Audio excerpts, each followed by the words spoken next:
Hello again, honeys, and welcome to the first Beesness of November 2025. We have, as always, a full range of arts news headlines for you today, handpicked by yours truly. I'll give you a little reminder that in the last week and a half, we've had a new Substack article drop, a new 5-minute musical drop on our Patreon, and a couple of other episodes posted, including a special about the Louvre heist. So be sure to check all of those things out, with our other reminder being the fact that our source documents are linked in every episode description. We'll get started for the day. We'll do our follow-ups first, as always. We learned JFK's forthcoming Terminal 1 has tapped artists for new commissions. The 7 artists selected are Kelly Akashi, Firelei Baez, Julie Curtis, Woody De Othello, Tomas Saraceno, Ilana Savdi, and Yinka Shonabare, who will all create new artworks for the forthcoming $9.5 billion terminal, scheduled to open in phases beginning next year. And Spain came into the negative spotlight again last week after acknowledging the quote-unquote injustice and pain of colonization, but stopping short of providing a formal apology. Spanish Foreign Minister Jose Manuel Alvarez said that the history between Spain and its former colony, Mexico, quote, like all human history, has its light and dark sides, end quote, while inaugurating a comprehensive exhibition titled Half the World Women in Indigenous Mexico, according to reports in El País. The idea of a full apology for Spain's 3-century colonization of Mexico has been a point of contention between the two nations since former Mexican President Andrés Manuel López Obrador wrote a letter to Felipe VI,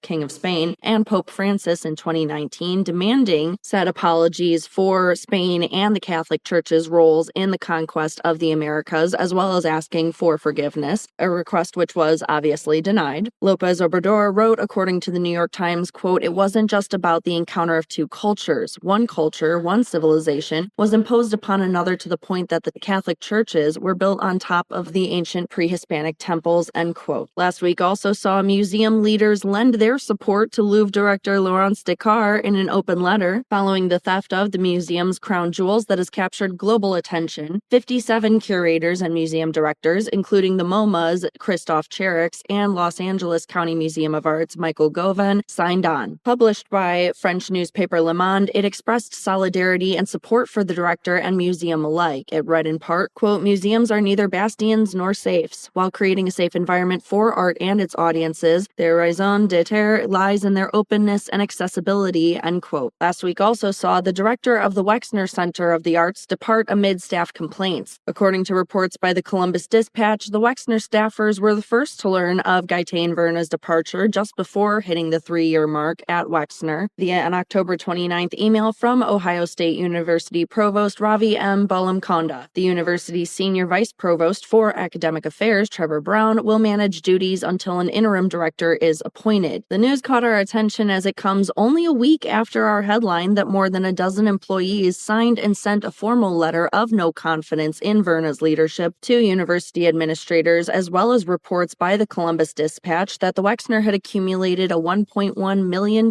deficit across fiscal year 2024. Also departing last week, this time amid censorship controversy, was Pepperdine Museum director, I guess now former director, Andrea Gairotti. After the university's removal and obscuring of artworks it deemed quote-unquote political prompted accusations of censorship from artists, students, and faculty, as we covered last week, Andrea Gairotti resigned on October 24th. Although the school originally defended its actions, Pepperdine spokesperson Michael Friel said the university and Gairotti had, quote, mutually agreed, end quote, on her resignation. However, last week also saw Trump fire the entire Federal Arts Commission ahead of the White House ballroom review. Every sitting member of the Independent Federal Commission established by Congress to advise the president and the government, quote, on matters of design and aesthetics as they affect the federal interest and preserve the dignity of the nation's capital, end quote, have been let go via email stating their immediate termination. According to the agency's website, the commission had been on hiatus related to the government shutdown, and in the interest of fairness, we do have to say this firing is not entirely unprecedented, as Biden had previously fired certain Trump appointees from the Commission of Fine Arts, as well as the National Capital Planning Commission in 2021. The difference, of course, is that Biden did not fire literally everybody. In a similar vein, Trump announced he wants to erect a triumphal arch in Washington, D.C., a Trumpful arch, if you will, unveiling the plans for the project during the dinner at the White House that was thrown thrown to thank Trump donors for their contributions, namely $250 million earmarked for the ballroom. Guests reportedly included representatives from the major tech firms, as well as defense behemoths, among others, and the proposed location for this arch is directly across from the Lincoln Memorial. It would act as a, quote, gateway into the city when entering from the Arlington Bridge from the National Cemetery in Virginia, end quote. He did not, however, offer details about the cost, who's funding the project, or required permits, instead offering comments about finding real estate a quote-unquote relaxing business. We noticed this headline, honeys, because they both, especially the firings, come in a series of actions testing the limits of presidential control over design decisions in the D.C. area. The termination of all 6 members of the Commission of Fine Arts follows the president's questionable and quick destruction of the historic East Wing, while coinciding with Democrats officially beginning an inquiry into the political implications of private donors funding that project. And it doesn't escape our notice that the Arc de Triomphe is historically a symbol of absolute control and/or military wins, the most recent of which, in Paris, was built by Napoleon in 1806. This could be seen as him flaunting his existing power in an arrogant way, or else hinting at his perceived level of own control. We also got an update on Raquel Chevermont's $14 million lawsuit filed in August against artist Micheline Thomas. Chevermont had previously accused her former romantic partner of creating an abusive work environment, but the new 31-page lawsuit submitted Monday of last week significantly expands on these claims. Much of the lawsuit centers around how Chevermont and Thomas handled their mostly curatorial company, Dauphin Noir, which the filing claims that Thomas cut Chevermont out of the proceeds from, but it also provides details of the latter's previous allegations of harassment, including what the suit describes as, quote, escalating abuse, emotional and ultimately physical, end quote. As for our entirely new headlines, a new survey has found that size does matter. Workers at smaller museums are happier. According to the 2025 report on workplace equity and organizational culture in U.S. art museums by Museums Moving Forward, that self-reported statistic held true even as persistent issues of low pay, burnout, and inequity continue to plague the field. The 2025 edition surveyed more than 3,100 staff members across 91 institutions, nearly twice as many as the organization's 2023 study, and found, according to Art News, quote, smaller museums, defined as those with annual operating budgets under $15 million US, outperformed larger institutions on nearly every measure of employee well-being, including job satisfaction and sense of belonging, even when pay was lower, end quote, suggesting that workplace culture and agency are weightier factors than just pay. Other key findings include that museum leaders face ever-increasing external pressures, including cultural censorship and political polarization, and also that not a ton of progress has been made towards equitable pay and sustainable working conditions. A bit of a silver lining came in the identification of a sharp rise in union organizing. Quote, 55% of unions at art museums were formed in the last 5 years, end quote. Speaking of, the workers of the largest museum in the Western U.S., the Los Angeles County Museum of Art, announced their intention to unionize under the guidance of AFSCME Cultural Workers United District Council 36, a branch of the union representing museum workers across the country, on October 29th. The proposed union, LACMA United, would bring together more than 300 workers from all of the institution's department with the goals of, quote, fairer compensation, expanded benefits, and increased transparency in institutional protocols and resources, end quote. That letter of intention reads in part, quote, as the museum evolves, we believe that this vision should extend beyond rethinking hierarchies of display to include prioritizing the people who bring its mission to life, end quote. LACMA United has asked the museum's executive team and trustees to voluntarily recognize the union by November 5th, and we found the headline intriguing because of the timing. This unionization drive comes just 6 months before the opening of the museum's new David Geffen Galleries, an ambitious and controversial $720 million redevelopment plan. We also learned that over 1,000 artifacts were stolen from the Oakland Museum of California in a quote-unquote crime of opportunity. As first reported by the San Francisco Chronicle, thieves broke into the museum's 100,000 square foot off-site storage facility in the early hours of October 15th and left with a hoard of jewelry, precious metal and gems, daguerreotypes, Native American baskets, tools, and political ephemera. The museum is currently keeping details under wraps, but confirmed that no employees are suspects and are working with the Oakland Police Department as well as the FBI's art crime team. We do know the thieves didn't enter through any existing doors, and there were no no security staff on duty at the time of the heist. The public announcement of the crime was made on October 29th, with the delay intended to protect the integrity of the investigation. A spokesperson said that the museum contacted the tribe affiliated with some of the stolen objects, but was asked not to disclose the name of the tribe to the public. An October 31st statement from the museum reads in part, quote, "There is no indication that the perpetrator specifically identified the facility as museum storage or sought particular artworks or artifacts. Instead, it appears they gained access and took items that were most easily available," end quote. We're not only reporting on this story because of the scale of the theft, but it also marks the third time that the Oakland Museum has been hit by burglars over the last 15 years, with 2 high-profile thefts executed in 2012 and 2013. Last week's headlines also informed us German police busted a forgery ring accused of trying to sell a copied Rembrandt for $150 million US. According to the Bavarian State Criminal Police, investigators believe the suspected ringleader, an unnamed 77-year-old German man from Bavaria, was helped by 10 accomplices. He came under German police suspicion after he tried to sell 2 supposedly genuine Picasso paintings. Around 100 police officers and 3 public prosecutors were involved in the operation, conducted nationwide searches, and found forgeries in several major cities plus Sweden. Among the other fake works the ringleader is accused of trying to sell for prices between $460,000 and $16 million US are paintings purportedly by Anthony van Dyck, Peter Paul Rubens, Amedeo Modigliani, and Joan Miro. Last week also saw a historic restitution by the Museum of Fine Art Boston, which returned 2 ceramic works made in 1857 by the enslaved black potter David Drake, who lived 1800 to 1870, to his descendants in an unprecedented agreement. Drake is renowned for signing his name and inscribing poems on his jars despite the anti-literacy laws in South Carolina at the time. The art newspaper reports that one returned vessel will remain on loan to the museum for at least 2 years, while the other, Drake's celebrated poem jar, has been repurchased by the museum for an undisclosed amount in a quote-unquote ethical ownership agreement and will stay on view there. What's noteworthy about this whole agreement is that the museum acknowledged that Drake was, quote, deprived of his creations involuntarily and without compensation, end quote, marking the first time the museum has restituted art taken under slavery in the 19th century United States and setting a new ethical standard for addressing art created under the conditions of enslavement. Said Ethan Lasser, MFA Boston's chair of Art of the Americas, the museum drew on experience from Holocaust and cultural repatriation cases as Drake's works were also quote-unquote stolen property. On Wednesday of last week, Miami's Frost Museum of Science filed a lawsuit seeking the removal of a giant billboard on the premises of the Perez Museum of Art. The billboard, which has a special size exemption from the City Commission, allowing it to be nearly twice the size of those permitted elsewhere in Florida, not only violates state size restrictions, but allegedly advertises products unrelated to the museum's business, allowing the organization to generate income from those ads. Another legal no-no. The Perez Museum reaffirmed its respect for the Frost Science Museum, quote, as a cultural partner, end quote, but called the suit a, quote, distraction from our shared mission of enriching Miami's arts and sciences landscape, end quote, in its statements. For their part, Frost's president and CEO, Douglas Roberts, said in a statement to Art News, quote, the Florida Department of Transportation's failure to enforce the law prohibiting such a sign jeopardizes millions of dollars in badly needed federal highway funding to Florida. Frost Science filed this lawsuit to address these concerns, end quote. The Australian government also rejected a proposal to allow text and data mining by AI companies last week. Michelle Rowland, the Attorney General of Australia, confirmed the federal government's decision on Monday, even after a group of tech companies advocated for a change in Australia's Copyright Act, as Billboard reported. And we noticed that decision, honeys, because it's being seen as a win for musicians, writers, artists, and other creatives across the nation. The proposal itself was met with immediate backlash from a wide range of Australian creatives, from First Nations rapper Adam Briggs and author Anna Funder to the Australian Council of Trade Unions and the Australian Recording Industry Association, but none were swayed by pro-AI and anti-copyright arguments from the tech executives. We also saw a new model for stewardship demonstrated by Talladega College's partnership to share Hale Woodruff's murals. The partnership between the Alabama College, the Toledo Museum of Art, Art Bridges, and the Terra Foundation for American Art is notable because it aims to ensure that the 6 murals will remain visible to the public while supporting the college's long-term financial health. The Woodruff murals themselves, painted between 1939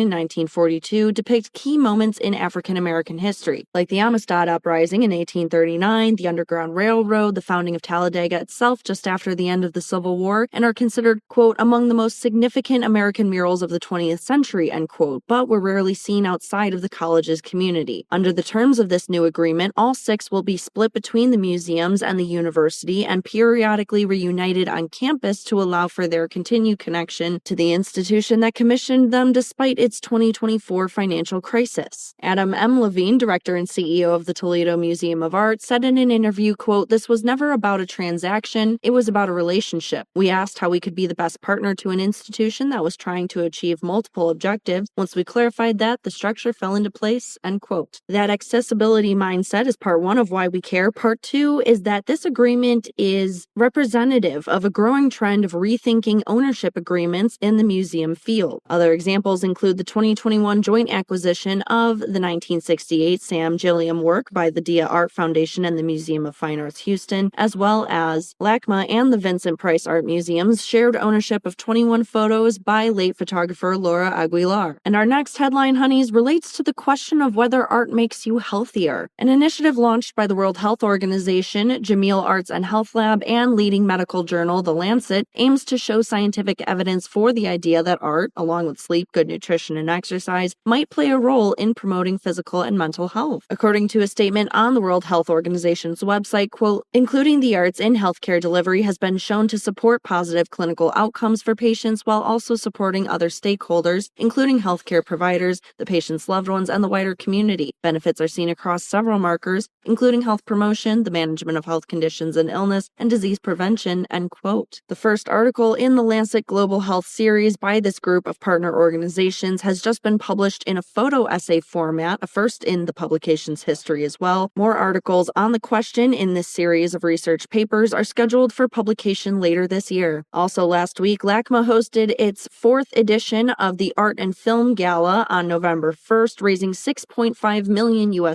and drawing nearly 600 big names from the worlds of art, film, fashion, and entertainment. According to Art News, it paid tribute to artist Mary Corse and filmmaker Ryan Coogler, director of Sinners. There were also a few major launches last week. First, the World Monuments Fund launched the Suzanne Deal Booth Institute for Heritage Preservation with $19 million in funding. The philanthropist, collector, vintner, and Art News top 200 collector Suzanne Deal Booth herself contributed $10 million.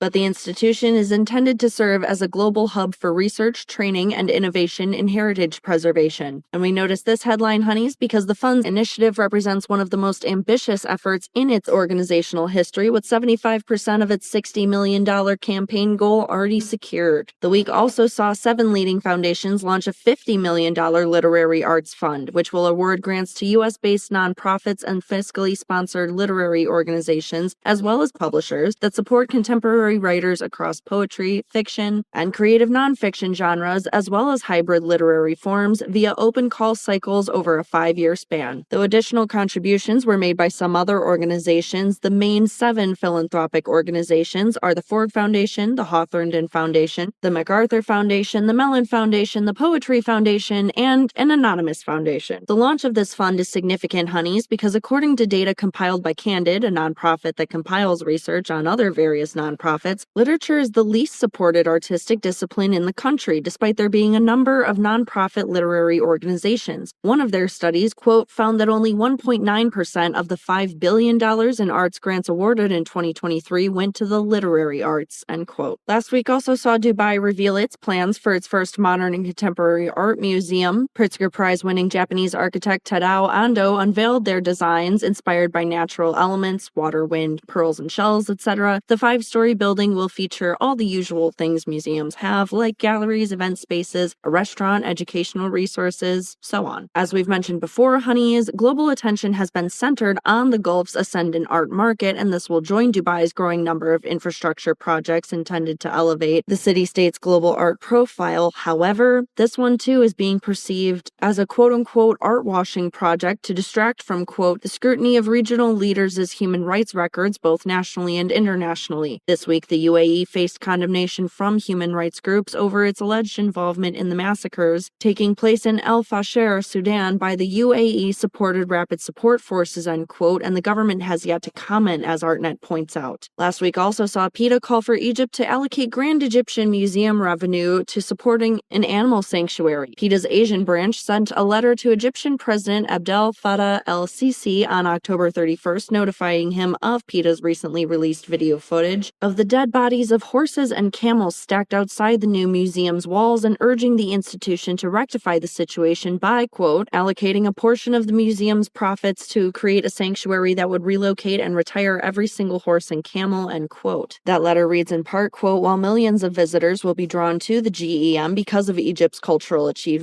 they may also witness animals being beaten, denied water, and forced to work until their bodies give out. Such suffering devastates the animals and harms Egypt's international reputation as a leading, compassionate tourist destination, end quote. The why we care here is it's working. Sources say more than 50 tour operators and travel companies, including Airbnb, Marriott, British Airways Holidays, have stopped offering camel rides to the Giza pyramids since PETA began this campaign. Meanwhile, a historic Dene weaving was relabeled to center native history. The 250-pound masterpiece rug made of hand-spun and dyed wool, whose name translates to the Big Rug, is now known by its Dene name at the Efelt Mayan Museum instead of the Hubble Joe rug. 31 feet in length and 21 feet in width, it features intricately stitched, vibrant patterns inspired by ancestral Puebloan pottery, regional fauna, and the night sky. The work toured various venues and events around the country, including the Senate Chambers in D.C. in 1945, the New York World's Fair in Queens in 1964, and the Heard Museum in Phoenix in 1965 under the title of the world's largest Navajo rug, but colloquially adopted the Hubble rug name after it was surpassed in 1977 because the idea to create this, the world's largest Navajo rug, came from Lorenzo Hubble Jr. as a way to bring in more Depression-era customers, according to the museum's creative director. What's significant about this story is the name change comes after more than a year of widespread advocacy and consultations between the museum and descendants of the creators and commissioners regarding the nuances of honoring its cultural legacy and the Dene community which wove it, yet was, quote, a welcome sign of community collaboration, end quote, according to these community members. We learned as well last week that Typhoon Halong has scattered a trove of unique objects along the Alaskan coast. The Nunalak archaeological site near Quinhagak, a small village of 800 residents on the southwestern Alaskan coast, was previously preserved in permafrost but heavily damaged by Typhoon Halong earlier this month. According to the AP, strong winds and surges from the tropical cyclone scattered maybe up to 10,000 objects along the shoreline, though some have been recovered, which is important because the site is home to the world's largest collection of unique objects from a time before the community made contact with European outsiders in about the 19th century, including prehistoric masks, ivory carvings, and dolls. Locals have already begun work to salvage the rescued objects with the help of the Nunalak Museum, removing marine salts from wood objects and using chemicals to prevent pieces from cracking as they dry out. Leading artist of the Fluxus movement of the 1960s and the brain behind such beloved pieces as Make a Salad from 1962, Allison Knowles passed away in New York on October 29th. Her gallery representative did not specify a cause with the announcement, but she was 92. Art News writes, quote, Knowles transformed the everyday into art, showing that anyone could be an artist if they put their mind to it, end quote, while Hyperallergic called her a, quote, powerhouse in post-war experimental art, end quote. And finally, a bust of an Egyptian goddess found in Turkey has illuminated ancient religious diversity. Excavations at Satala in northeastern Turkey, which was once a major military stronghold and administrative center on the eastern front of the Roman Empire, revealed the 8-inch bronze bust depicting Isis, an ancient Egyptian goddess whose cult spread throughout the Greco-Roman world and was particularly popular among merchants and soldiers because she symbolized protection and fortune. We're reporting on the headline because it marks the first sculpture found at Satala since 1872 and reveals the extent of the religious diversity within the Roman army and shows how even Eastern deities were embraced across the empire. That's all for this week, honeys. Hope you've enjoyed your buzz. We will catch you with our first November full length on Thursday, and of course every Tuesday this month with a new Beesness. Until then, hydrate or dihydrate, take care, we'll talk soon. This episode was researched, fact-checked, and hosted by yours truly, Celia Bugno, creator and producer of Highbrow Honey, and Chris Meinhold did our sound editing. Make sure to catch us everywhere you stream and like, follow, subscribe, whatever on social media as well.